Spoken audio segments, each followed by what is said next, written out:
This is HOA craze. She used safety as an excuse to control my yard.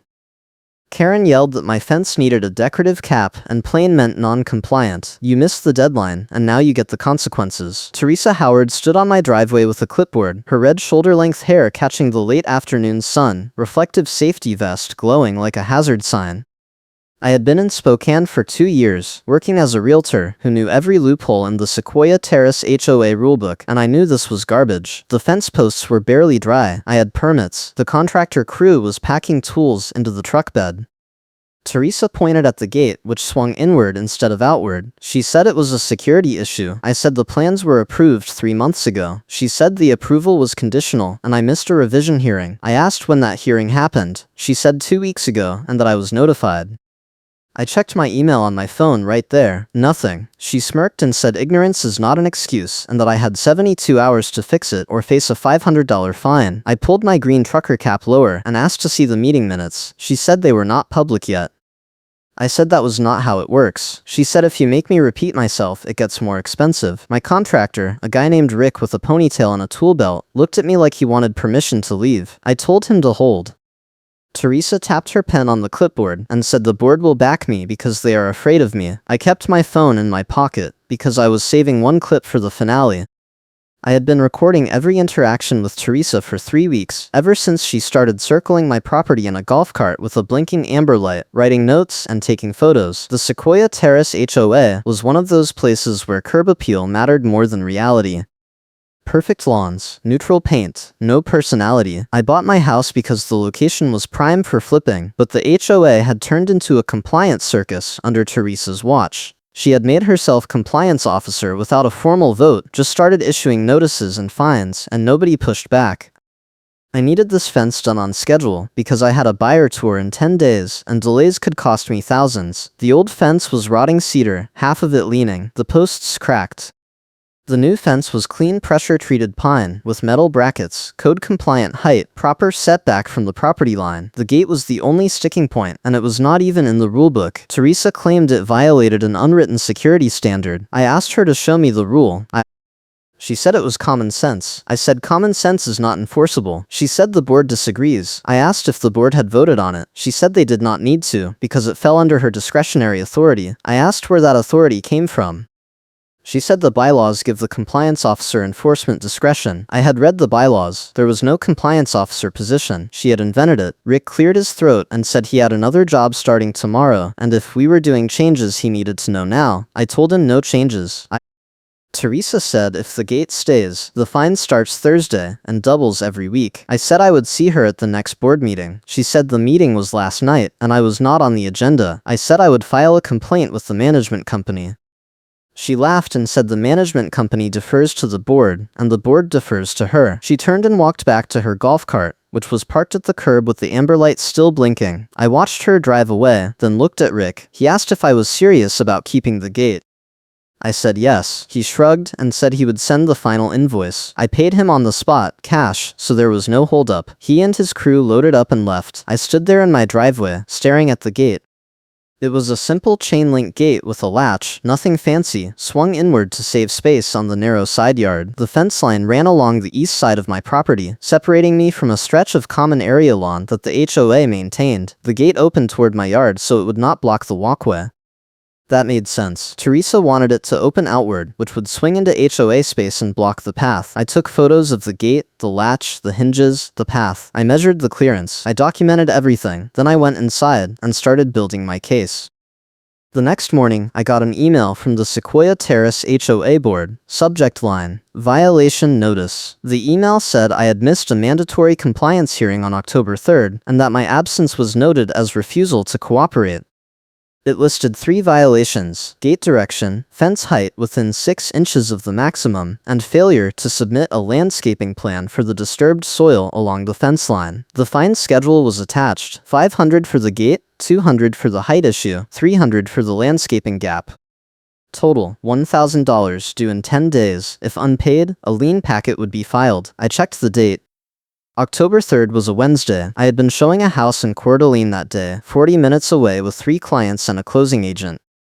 I had email receipts, calendar entries, and a signed offer. There was no way I missed a hearing I was never told about. I called the management company, a firm called Cascade Property Group that handled 6 HOA communities in the Spokane area.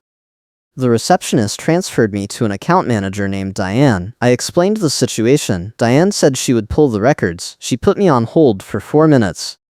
When she came back, she said the hearing notice was mailed on September 18th and that the board had photographic evidence of delivery. I asked if she could send me a copy of the notice. She said it was not digitized yet and that I could request it in writing. I said I needed it today.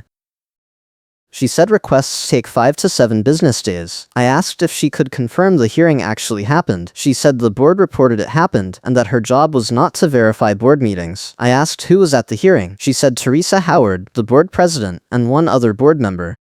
I asked who the board president was. She said Teresa Howard. I said Teresa is the compliance officer. Diane said Teresa holds both roles. I said that was a conflict of interest. Diane said the bylaws allow dual roles if the board votes to approve it. I asked when that vote happened.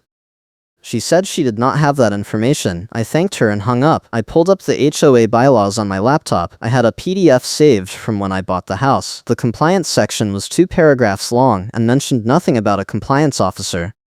The board structure allowed a president, vice president, secretary, and treasurer. There was no mention of Teresa holding 2 positions. I searched the board meeting minutes archive on the HOA website. The last posted minutes were from April. It was now October. 6 months of meetings. No records. I took screenshots of the gaps. Then, I opened the neighborhood group chat, a text thread with about 40 homeowners who had opted in for updates. I scrolled back to September 18th. No mention of a hearing. No notice. I scrolled back further. On September 10th, Teresa had posted a message saying the board was cracking down on fence violations and that new inspections would start the following week. That was the only warning. No hearing dates, no process, no appeals. I screenshotted the entire thread from September 1st through October 10th. Then I sent a reply to the group. Did anyone else get a notice about a compliance hearing on October 3rd? 3 people responded within an hour. One said no. One said she got a notice about a different issue, but it was dated October 5th, 2 days after my alleged hearing. One said Teresa had been targeting corner lots and that his neighbor got a stop work order on a deck project with no explanation. I asked if anyone had recordings or photos of Teresa inspecting properties. 2 people sent me photos. One showed Teresa standing in someone's backyard with a clipboard, measuring a garden bed. Another showed the golf cart parked on a driveway, with Teresa talking to a contractor. I saved everything. That afternoon, Teresa showed up again. I was in the garage, organizing tools, when I heard the amber light chirping outside. I walked out and saw her standing by the gate, taking photos with her phone. I asked what she was doing. She said documenting continued non-compliance.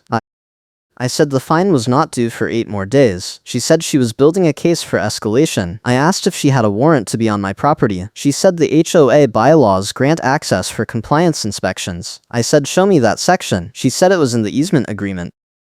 I said my deed has no HOA easement for inspections. She said every property in Sequoia Terrace has an implied easement for maintenance and enforcement. I said implied is not the same as legal. She said I could argue that at the lien hearing. I asked when the lien hearing was. She said it would be scheduled after the fine went unpaid. I said I was not paying a fabricated fine. She said then I would lose my house. I laughed and said that was not how liens work. She said, if you make me repeat myself, it gets more expensive. She turned and walked back to the golf cart. I followed her and said I wanted copies of the board meeting minutes from the last 6 months. She said they were not available. I said public records laws require disclosure. She said HOA internal records are not public. I said Washington State RCW 6438 says otherwise. She stopped and looked at me. I could see her recalculating. She said minutes would be posted when the secretary finished them. I said the bylaws require posting within 30 days of each meeting. She said the secretary is behind. I said then the meetings were not valid. She got in the golf cart and drove off. I went back inside and called a city clerk I knew from a previous transaction, a woman named Janet, who worked in the planning department. I explained the situation and asked if HOA compliance actions were recorded anywhere at the city level. Janet said no, but if the HOA was filing liens or taking legal action, those documents would be public. She said I could also request the original HOA formation documents and any amendments which were filed with the county. I asked if she could pull those for me. She said she could, but it would take a few days. I said that was fine. Then I asked if there was any record of a fence permit being revised or rescinded. She said permits do not get rescinded without cause, and if I had an approved permit, the HOA could not override it. I said Teresa claimed there was a conditional approval with a revision requirement. Janet said that was not a thing, and that if my permit was approved, it was approved. I asked if she could send me a confirmation letter stating that. She said she could draft one and email it by end of day. I thanked her and hung up. I felt the first bit of leverage building. Then my phone rang. It was Rick, the contractor. He said a tow truck just showed up at his current job site and told him his truck was flagged for removal from a Sequoia Terrace address. Rick said he had not been to my place in 2 days. I asked if the tow driver gave a reason. Rick said the HOA reported his truck as an abandoned commercial vehicle in a residential zone. I said that was insane. Rick said he told the driver he was not going back and that if they towed his truck, he would sue. The driver left. Rick said he was done with Sequoia Terrace and that if I needed more work, I should find someone else. I apologized and said I would handle it. He hung up. I looked out my front window. A tow truck was idling at the end of my block, amber lights flashing. The driver was on his phone. I grabbed my keys and walked down the street. The driver saw me coming and rolled down his window. I asked if he was here for a tow. He said he got a call from the HOA about a commercial vehicle violation. I said there was no vehicle here. He said the call came from a Teresa Howard and that she said a contractor truck was parked illegally for 3 days. I said that was a lie. He shrugged and said he was just doing his job. I asked if he had a work order. He showed me his phone. The request was logged through an app. Caller name Teresa Howard, property address mine, vehicle description matching Rick's truck. I took a photo of his screen. The driver asked if I wanted him to leave. I said yes. He said he would mark it as unfounded and cancel the call. I thanked him. He drove off. I walked back to my house and called Diane at the management company. I told her about the tow truck. She said she was not aware of any towing authorization. I said Teresa called it in. Diane said Teresa did not have authority to call tow trucks without board approval. I said then she was acting outside her role. Diane said she would note it in my file, but that I should address it at the next board meeting. I said when is the next meeting? She said 3rd Thursday of the month. That was 2 weeks away. I said I needed this resolved sooner. She said she could escalate it to the board president, but the board president was Teresa. I hung up. That evening, I got another email. This one was from Teresa directly, not the board. Subject line, final notice. The email said my fence gate was still non-compliant and that the fine was now active as of 5 p.m. today. It said the 72-hour correction window had expired due to my refusal to cooperate at the October 3rd hearing. I checked the date. It was October 8th. The alleged hearing was October 3rd. She was claiming I had 72 hours from that date, which would have ended October 6th. But I did not receive the violation notice until October 7th. The timeline made no sense. I forwarded the email to myself 3 times and saved it in a folder labeled evidence. Then, I replied to Teresa and copied the management company. I wrote that I was never notified of the October 3rd hearing, that I had proof I was out of town that day, and that the fine was invalid. I requested a formal appeals process per the bylaws. I hit send. Within 10 minutes, Teresa replied. She said the appeals process required a written request submitted at least 10 days before the next board meeting, and since the next meeting was in 2 weeks, I had missed the deadline. I wrote back and said the bylaws do not require 10 days notice for an appeal.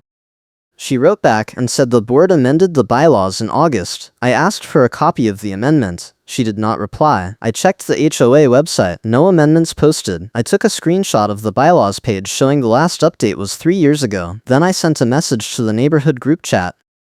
I wrote, Teresa claims the board amended the bylaws in August. Did anyone receive notice of that vote or see the amendment? 4 people responded within 20 minutes. All said no. One person said Teresa had mentioned new enforcement policies in July, but never provided details. Another said the board had not held a real meeting since spring, and that Teresa was running everything solo. I asked if anyone had attended a board meeting in the last 6 months. One person said she tried to attend in June, but the meeting was cancelled at the last minute. Another said he requested the Zoom link for the September meeting, and was told meetings were in person only, but when he showed up at the clubhouse, no one was there. I screenshotted all of it. I was building a timeline of Teresa fabricating meetings and policies. Then my phone buzzed. A neighbor named Marcus, who lived 2 doors down, sent me a direct text. He said, Teresa tried the same thing on me last year. She made up a violation about my driveway width and threatened a lien. I fought it and she backed off, but only after I threatened to sue. He said he had photos and emails if I needed them. I said yes. He sent me a zip file with 20 documents, notices, emails, photos of Teresa measuring his driveway, a letter from an attorney he hired, and a final email from the management company saying the violation was dropped due to lack of evidence. I thanked him and asked if he would be willing to speak at a board meeting. He said absolutely. I now had an ally and a pattern. Teresa was running a solo enforcement campaign with no board oversight, fabricating violations and threatening liens to force compliance. The question was how far she was willing to go. I got my answer the next morning. I woke up to pounding on my front door. It was 6:45 a.m. I stumbled out of bed, pulled on jeans and my navy polo, and opened the door. A man in a yellow safety vest stood on my porch holding a clipboard. Behind him, a concrete truck idled in the street.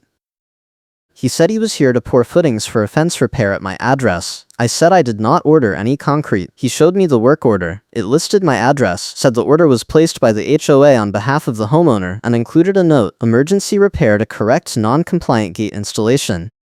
I said this was a mistake. He said his company was hired by Cascade Property Group and that the work order was valid. I asked who signed it. He pointed to a signature line. It said Teresa Howard, authorized agent. I said she was not authorized. He said his dispatch told him the HOA had the right to perform emergency repairs and bill the homeowner. I said that was not how it works. He said he was just following the work order and that if I had a problem, I should call his office. He handed me a card for a company called Ridgeline Concrete. I told him not to touch my fence. He said the truck was already here, and that if he left without pouring, I would be charged a cancellation fee. I said charge it. He shrugged and walked back to his truck. I watched him leave, then called Diane at the management company. She did not answer. I left a voicemail saying Teresa had just tried to send a concrete crew to my house without authorization and that I was documenting everything. Then I called Ridgeline Concrete. The dispatcher said the work order came through their HOA contract and that they had poured for Sequoia Terrace before. I asked if Teresa Howard had authority to place orders. The dispatcher said she was listed as the primary contact for all compliance work. I asked for a copy of the contract. The dispatcher said that was proprietary. I said I would file a complaint with the city if they returned to my property. The dispatcher said she would note it. I hung up. My phone battery was at 18%. I had been recording and photographing non-stop for days and forgot to charge overnight. I plugged it in and waited. At 8 a.m., I got a text from Marcus. He said, Teresa just posted in the group chat that you are refusing to cooperate with emergency repairs, and that the board is considering a special assessment to cover costs. Check the thread. I opened the group chat. Teresa had posted a long message saying my non-compliant fence gate posed a safety risk to the community, that I had ignored multiple notices, and that the board was forced to hire a contractor to fix it. She said the cost would be added to my account, and that if I refused to pay, a lien would be filed within 30 days. She ended with, "This is what happens when residents put personal convenience over community safety." I read it twice. She was escalating to a lien without any hearing, without any board vote, without any proof that the gate was actually a problem. I took a screenshot and then typed a reply in the chat. I was never notified of any hearing. I have proof the violation notice was fabricated. Teresa is acting without board authority. I will be filing a formal complaint with the management company and requesting a full audit of her actions. If anyone else has been targeted, please contact me. I hit send. Within minutes, 3 people replied saying they had similar issues. One said Teresa had fined her for a mailbox color that was supposedly not on the approved list, even though the list did not exist. Another said Teresa had threatened to tow his boat from his driveway, even though boats were allowed per the bylaws. A third said Teresa had tried to charge her for tree trimming she never requested. I sent each of them a direct message asking for documentation. All 3 said yes. I now had 5 homeowners with evidence of Teresa overstepping. That was enough for a pattern. Then Teresa sent me a direct text. It said, "You are making this harder than it needs to be. The fine is now $1,500 and the lien packet is being prepared. You have until Friday to pay, or the lien files Monday." I did not reply. I was done engaging with her directly. Instead, I called Janet at the city planning department. She answered on the second ring. I told her about the concrete truck and the work order. She said the city does not authorize HOA contractors to perform work without homeowner consent, and if Teresa was claiming emergency authority, she needed to prove imminent danger. I asked if Janet could send me a formal letter stating that. She said she would draft one and copy the management company. I thanked her. Then I asked if she had pulled the HOA formation documents yet. She said yes, and that she found something interesting. The original HOA bylaws filed with the county in 2006 had no provision for a compliance officer or unilateral enforcement. Every violation required a board vote and a 30-day appeal window. She said the bylaws on the HOA website matched the filed version, which meant Teresa's claimed amendments were never legally recorded. I asked if she could send me a certified copy. She said it would take 2 days, but she could do it. I said that was perfect. Friday came, and I did not pay the fine. Monday morning, I got a certified letter from a law firm in Spokane called Barrett & Stone. The letter said I had an outstanding HOA debt of $1,500 plus $200 in administrative fees, that a lien packet had been prepared, and that if I did not pay within 10 days, the lien would be filed with the county, and I would be responsible for all legal costs. The letter was signed by an attorney named Craig Barrett. I looked up the firm online. They specialized in HOA collections. I called the office and asked to speak to Craig Barrett. The receptionist said he was in court. I asked if I could leave a message. She said yes. I said I was disputing the debt because it was based on a fabricated hearing and that I had evidence of HOA misconduct. She said she would pass the message along. I hung up and called Diane at the management company. This time she answered. I told her about the lien letter.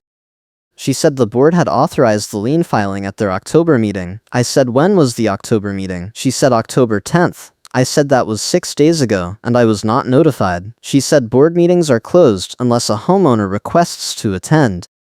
I said I requested to attend in my appeal email. She said the email was received after the meeting agenda was finalized. I said the meeting was not posted on the website. She said the board does not always post internal meetings. I asked for the meeting minutes. She said they had not been finalized. I asked who attended the meeting. She said Teresa Howard and 2 other board members. I asked for their names. She said she could not release that without board approval. I said this was absurd. She said she was following protocol. I asked if the board had reviewed any of my evidence.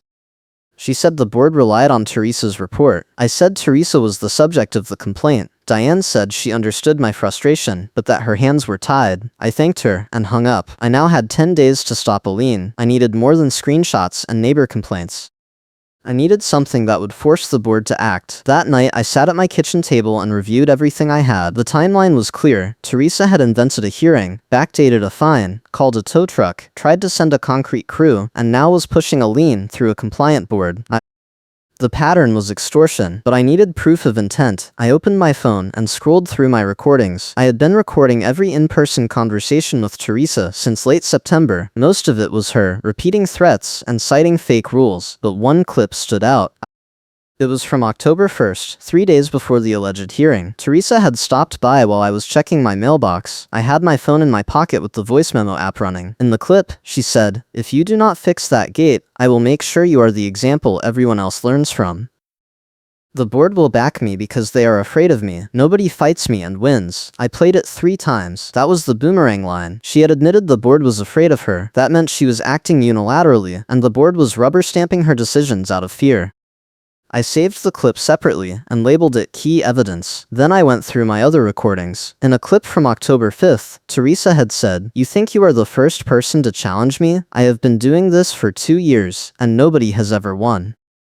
I get what I want because I know how to make people uncomfortable." Another admission. I saved that one too. Then, I found a third clip from October 7th. Right after the tow truck incident, Teresa had called me and left a voicemail. She said, "You embarrassed me in front of that driver. That was a mistake. The fine just doubled, and I am adding a landscaping assessment for the mess your contractor left. You are going to pay one way or another." I had her on record admitting she was retaliating and inflating fines out of personal spite. That was not compliance enforcement. That was harassment. I exported all 3 clips and saved them to a secure cloud folder. Then I drafted an email to the management company, copying Janet from the city planning department and Marcus, my neighbor ally. I wrote, "I am formally disputing the $1,500 fine and requesting an independent audit of all compliance actions taken by Teresa Howard since January.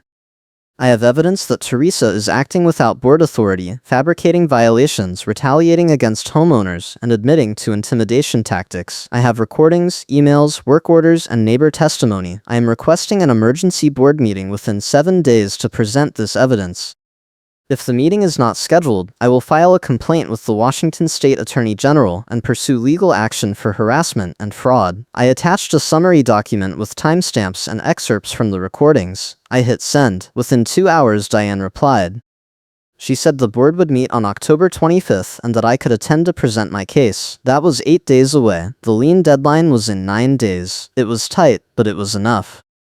If you are enjoying this story, please hit the like button and subscribe for more wild HOA battles. The next morning, Teresa showed up at my house again. This time she had someone with her, a man in his 50s wearing khakis and a polo shirt, carrying a camera. I opened the door before they could knock. Teresa said this was Dennis, a board member, and that they were conducting a follow-up inspection. I said I did not consent to an inspection. Teresa said the bylaws allow it. I said, show me where. She did not answer. Dennis raised his camera and started taking photos of my front yard. I stepped outside and said, you are on my property without permission. Dennis said the HOA has easement rights. I said, prove it. Teresa said we are documenting the ongoing violation. I said the gate is not a violation, and you know it. She said the board disagrees. I said the board has not seen any of my evidence. She said the board does not need to, because I am the compliance officer, and my determination is final. I pulled my phone out and held it up. I said I am recording this. Teresa looked at the phone, and then at me. She said recording without consent is illegal in Washington. I said Washington is a two-party consent state for private conversations, but this is a compliance inspection on my property, which makes it a business interaction, and I am allowed to record. She paused. Dennis lowered his camera. I said if you want to inspect, you can submit a written request and schedule a time. Teresa said we do not need your permission. I said then I will call the police for trespassing. She stared at me for a long moment, then turned and walked back to the golf cart. Dennis followed. They drove off. I went back inside and called the non-emergency police line. I explained the situation and asked if an HOA could conduct inspections without consent. The dispatcher said if the property owner objects, the HOA would need a court order or a valid easement agreement. I said I did not have an easement agreement. She said then they were trespassing, and I could file a report if it happened again. I thanked her and hung up. That afternoon, I got an email from Craig Barrett, the attorney handling the lien filing. He said he had reviewed my dispute and that he needed clarification on a few points. He asked if I had any documentation proving I was not notified of the October 3rd hearing. I replied with a PDF packet, my calendar showing I was in Coeur d'Alene that day, a signed closing document timestamped October 3rd at 2 p.m., and a screenshot of my email inbox showing no hearing notice. I also attached the work order from the concrete company and the tow truck driver's screenshot showing Teresa called the tow without authorization. Craig replied within an hour. He said the documentation was compelling and that he would request a board meeting before proceeding with the lien. He said his firm does not file liens when there is evidence of procedural misconduct. That was the first crack in Teresa's wall. I forwarded Craig's email to Diane and copied the board distribution list from the HOA website. I wrote, the lien filing has been paused due to procedural concerns. I expect the board to review the full case at the October 25th meeting and to suspend all fines pending resolution. I hit send. That evening, Marcus texted me. He said Teresa had just posted in the group chat again, this time claiming I was spreading misinformation and that the board fully supported all compliance actions. He said the post was getting pushback from other homeowners. I opened the chat. Teresa had written a long message defending her rule and saying that residents who refuse to follow the rules create chaos and lower property values. She said the board had given her full authority to enforce compliance and that anyone who disagreed could attend the next meeting. 3 people had already replied. One said Teresa had never explained what rules she was enforcing. Another said the bylaws do not give anyone unilateral authority. A third said they wanted to see meeting minutes and vote records. I added a reply. Teresa has admitted on record that the board is afraid of her and that she acts alone. If the board truly supports her, they should be willing to meet and review the evidence publicly. Teresa did not reply. But 20 minutes later, Diane sent me an email saying the October 25th meeting was being moved to a larger room at the clubhouse to accommodate expected attendance. I smiled. The pressure was working. Then my phone rang. It was Janet from the city. She said the certified copy of the HOA bylaws was ready and that I could pick it up tomorrow. She also said she had spoken to her supervisor about Teresa's concrete truck stunt, and the city was sending a formal letter to Cascade Property Group, reminding them that HOA contractors cannot perform work without homeowner consent. I thanked her and said she was a lifesaver. She laughed and said she had seen HOA overreach before, but Teresa was next level. I asked if she would be willing to send a representative to the board meeting. She said she could not attend personally, but she would send a letter for the record. I said that was perfect. The days leading up to the meeting were tense. Teresa went quiet. No more emails, no more inspections, no more posts in the group chat. That made me nervous. She was either regrouping or planning something bigger. I spent the time organizing my evidence. I created a binder with printed copies of everything: the timeline, the emails, the work orders, the screenshots, the neighbor complaints, the city letter, the certified bylaws, and transcripts of the key recordings. I made 3 copies, one for the board, one for myself, and one backup. I also drafted a short presentation script so I would not ramble during the meeting. I practiced it twice. The core argument was simple. Teresa had exceeded her authority, fabricated violations, retaliated against homeowners, and admitted to intimidation. The board had either enabled her or failed to supervise her. Either way, the compliance system was broken and needed an overhaul. Marcus agreed to speak as a witness. 2 other neighbors, Linda and Joe, also said they would attend and share their stories. I felt ready. The night before the meeting, I got a text from an unknown number. It said, "Drop the complaint and the fine disappears. Keep pushing and you lose your house." I did not reply. I screenshotted it and added it to the binder. The next morning, I got another text from the same number. "Last chance." I blocked it. At 6 p.m. on October 25th, I arrived at the clubhouse. The parking lot was full. I counted at least 30 cars. Inside, the main room had been set up with rows of folding chairs, facing a long table at the front. Teresa sat at the center of the table with 2 other people I assumed were board members, a man in his 60s with glasses, and a woman in her 40s with a blazer. Diane from the management company sat at the end of the table with a laptop. The room was packed. I recognized most of the faces from the neighborhood. Marcus, Linda, and Joe were sitting near the front. I took a seat in the second row. Teresa did not look at me. At 6:15, the meeting started. The man with glasses, who introduced himself as Board Vice President Tom, called the meeting to order. He said the agenda included standard business and a special session to address a homeowner dispute. He asked if anyone had questions about the agenda. No one spoke. Tom said they would start with standard business and then move to the dispute. The first 20 minutes were budget updates and landscaping contract renewals. I barely listened. My heart was pounding. Finally, Tom said they were moving to the dispute and asked me to come forward. I stood and walked to the front. Tom asked me to state my case. I opened my binder and placed a copy on the table in front of Teresa. Then I started. I said my name, my address, and the date I bought my house. I said I had followed all HOA rules and obtained a city permit for my fence. I said Teresa had targeted me with fabricated violations, backdated fines, unauthorized towing attempts, and a fraudulent lien filing. I said I had evidence that Teresa was acting without board authority and intimidating homeowners into compliance. I said the board had either enabled this behavior or failed to supervise it. I said I was requesting a full audit of all compliance actions Teresa had taken since she assumed the role, and I was requesting that all fines and lien threats against me be voided immediately. Then I started walking through the evidence. I showed the timeline of the fake hearing. I showed the email gaps. I showed the tow truck work order. I showed the concrete company invoice. I showed the neighbor complaints. I showed the city letter.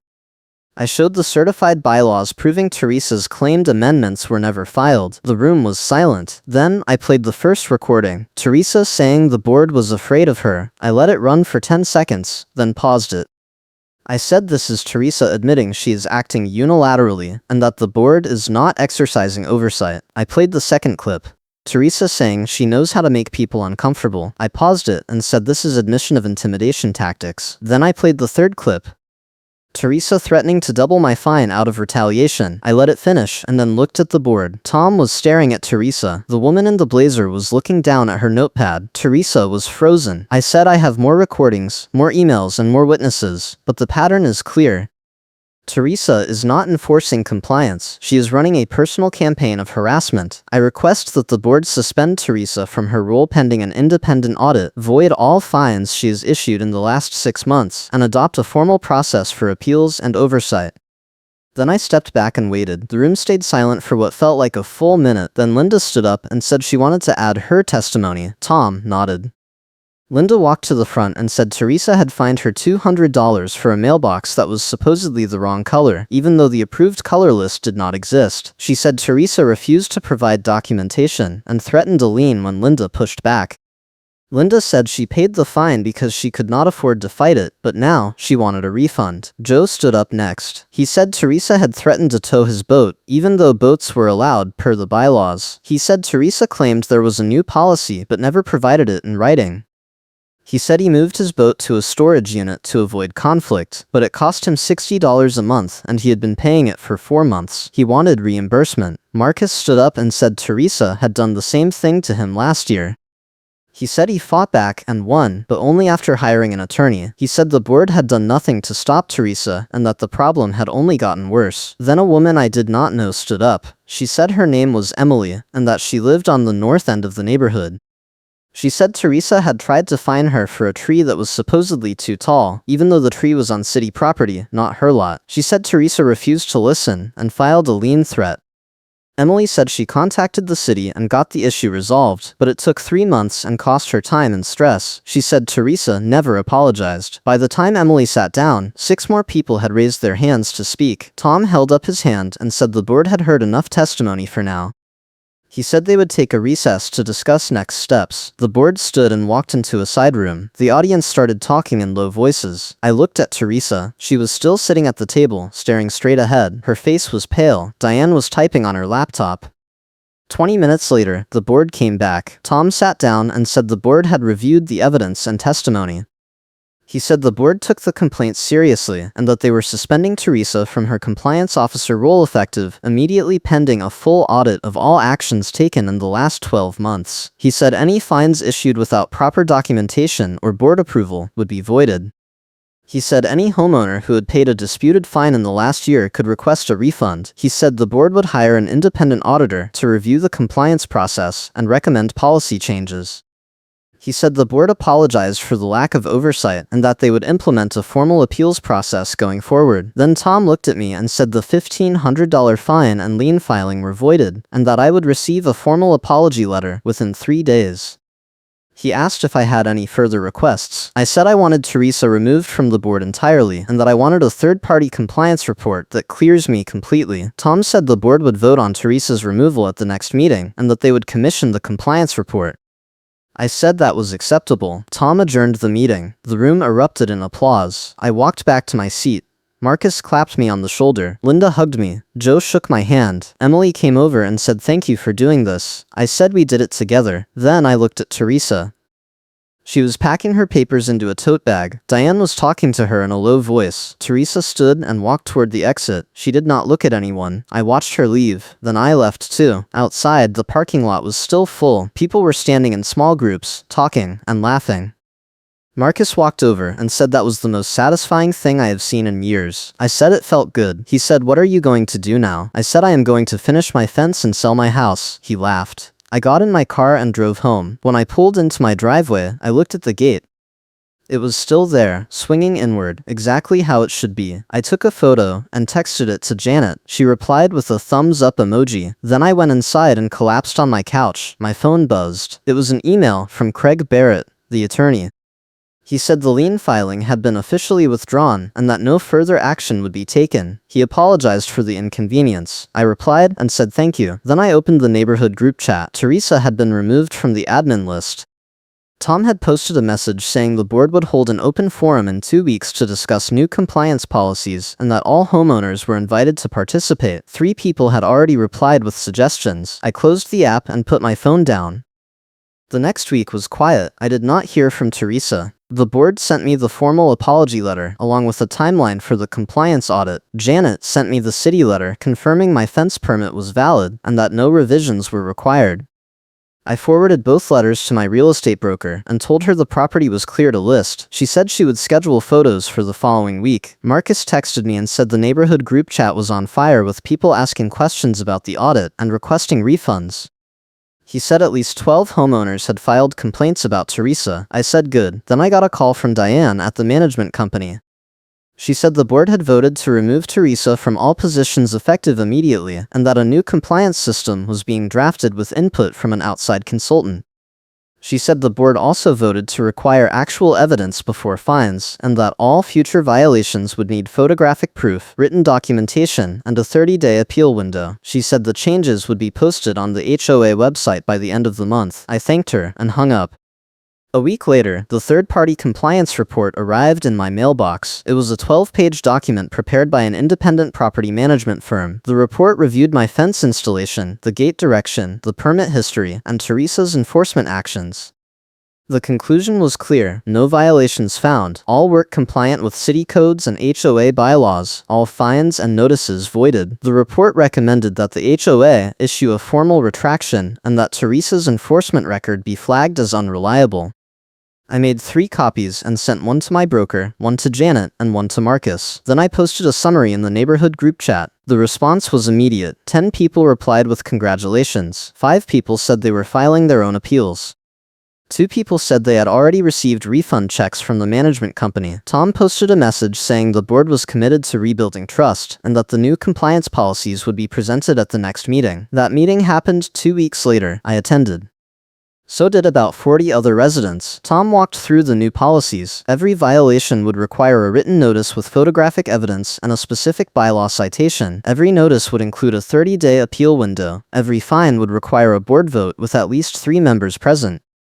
No single person could issue fines or call tow trucks or authorize work orders. All meeting minutes would be posted within 7 days. All compliance actions would be tracked in a public database accessible to homeowners. The room voted unanimously to adopt the policies. Then Linda stood up and asked what happened to Teresa. Tom said Teresa had resigned from the board and was no longer involved in HOA business. He said the board had also terminated the relationship with the law firm that filed the lien because of procedural failures. He said the board was interviewing new legal counsel. Linda sat down. Joe asked if the golf cart with the amber light was still being used. Tom said no, it had been returned. The room laughed. The meeting ended 30 minutes later. I walked out feeling lighter than I had in months. Marcus caught up with me in the parking lot. He said, "You did it." I said, "We did it." He said Teresa's timeline was proven false with timestamps, and that was what killed her credibility. I said, "And the recordings did not hurt." He said no, they did not. We shook hands and I drove home. 2 weeks after the final meeting, I got a text from an unknown number. It said, "This is Emily from the meeting. I just wanted to say thank you again. You gave a lot of people the courage to speak up." I replied and said it was a team effort. She said maybe, but you were the one who put the evidence together. I said I just documented what was already happening. She said, well, it made a difference. I thanked her and put my phone down. That same afternoon, my broker called and said she had an offer on the house. The buyer was offering $15,000 over asking because the fence and the curb appeal were perfect. I accepted the offer. Closing was scheduled for mid-December. I started packing. A few days later, I got another email from Diane. She said the compliance audit was complete and that the final report had been posted on the HOA website. She said the audit found that Teresa had issued over 80 notices in the last 18 months, and at least 40 of those notices were either invalid or unsupported by the bylaws. She said the board had voided all 40 fines and was issuing refunds to affected homeowners. She said the total refund amount was over $20,000. I opened the HOA website and read the full audit report. It was brutal. The auditor had reviewed every notice Teresa issued, cross-referenced them with the bylaws, and flagged discrepancies. The report concluded that Teresa had invented at least 6 policies that did not exist, backdated notices to create the appearance of timely enforcement, and used intimidation tactics to discourage appeals. The report recommended that the board adopt a zero-tolerance policy for compliance abuse, and that all future officers be required to complete training on HOA law and ethics. The board posted a response saying they accepted the recommendations and that training would begin in January. I printed a copy of the audit and added it to my evidence binder. Then I texted Marcus and said the audit is up. He replied, "Just read it. Teresa got destroyed." I said she destroyed herself. He said true. That weekend, I was loading boxes into my car when a neighbor I did not know walked over. She introduced herself as Claire and said she lived 3 streets over. She said she had heard about the board meeting and wanted to thank me for standing up to Teresa. She said Teresa had tried to fine her last year for a garden shed that was supposedly too large, even though the shed was within the size limits in the bylaws. She said she paid the fine because she did not think she could fight it. She asked if she could still get a refund. I said yes, and gave her Diane's contact information. Claire thanked me and walked away. Over the next 2 weeks, 3 more neighbors stopped by to share similar stories. All of them had been targeted by Teresa. All of them had either paid fines or made changes to avoid conflict. All of them were filing appeals. By mid-December, the HOA had issued refunds to 18 homeowners. The total was now over $25,000. The management company sent a letter to all residents apologizing for the lack of oversight and promising better accountability going forward. The letter was signed by Tom and the full board. I read it and felt a sense of closure. My closing date arrived. I met the buyer at the title company and signed the papers. The buyer was a young couple from Seattle relocating for work. They loved the fence. They said it was one of the reasons they made the offer. I smiled and said it had been a journey. They asked what I meant. I said just that the HOA had been particular about details. They said they were not worried because the new compliance policies looked fair. I said they were. We shook hands and I walked out. I had sold my house, cleared my name, forced an HOA audit, and helped nearly 20 neighbors get refunds. Teresa was gone. The board was reformed. The compliance system was fixed. It was over. I drove back to my house one last time to grab the last few boxes. As I pulled into the driveway, I looked at the fence. The gate was still there, swinging inward, exactly how I built it. I took one last photo. Then I got in my car and left Sequoia Terrace for good. A week later, I got a text from Marcus. He said the board had just announced that an invoice trail showing suspicious kickbacks to an HOA vendor had been uncovered during the audit. He said Teresa had been funneling compliance work to Ridgeline Concrete and getting a commission on every job. He said the board had referred the case to the state attorney general for investigation. I replied, "Karma." Marcus replied, "Big time." I put my phone down and smiled. Teresa had built a system where she controlled the violations, the fines, and the contractors. She had admitted the board was afraid of her. She had said nobody fights me and wins, but I did, and so did everyone else she had targeted. I hope your week goes smoothly.